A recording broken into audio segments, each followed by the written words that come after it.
نشتر university نے ایک vice chancellor کھویا ہے, کرونا سے کھویا ہے, اور آپ ان کی کیئر میں بڑا کلوزلی انوالو تھے, پاشا صاحب. کیا کرونا دوبارہ اسی شدت سے واپس آ سکتا ہے دنیا میں؟ ہم نے اپنے ایک بہت ہی میں نے اپنے قریبی دوست بڑے بھائیوں کی طرح پاشا صاحب کو کھویا ہے. ہم نے اس میں کوشش, آپ پورے دنیا کو پتہ ہے کہ ہم ان کو ایکمو تک لے گئے, لیکن اللہ تعالیٰ نے ان کی نہیں رکھی تھی, وہ شہید ہو گئے. تو جو وہ ویو تھی پہلے والی, اس شدت سے میری جو اپنی رائے ہے اس شدت سے نہیں دوبارہ آئے گا, کیونکہ لوگوں میں ایک تو امیونٹی بڑھ گئی اس معاملے میں, دوسرا یہ ہے کہ ویکسینیشنز لوگوں نے کافی لگوائی بھی ہیں, اس سے بھی فرق پڑا ہے.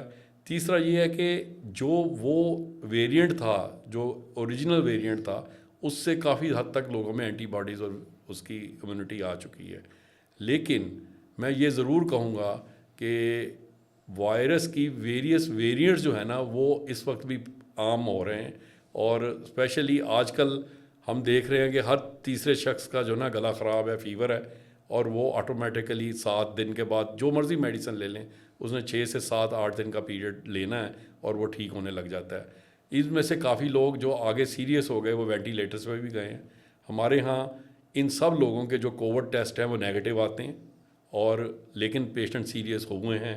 پچھلے دنوں ہمارے اس طرح کے 2 پیشنٹ ایکسپائر بھی ہوئے, لیکن ہم ان کو کووڈ کا نام نہیں دیتے, ان کو ہم لنگز ڈیزیز کا نام دے دیتے ہیں کہ ان کے لنگز 70 سے 80% متاثر ہوئے اور اس وجہ سے وہ ان کی ایکسپائری ہوئی. یعنی سم ہاؤ کرونا یا کوئی بھی اس کا ویریئنٹ ایسے کام کر رہا ہے جو ڈیٹیکٹ نہیں ہو رہا, لیکن لنگز کو فائبروز وہ ڈیٹیکٹ نہیں ہو رہا.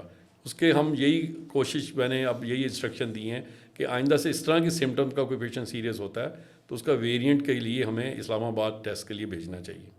گڈ.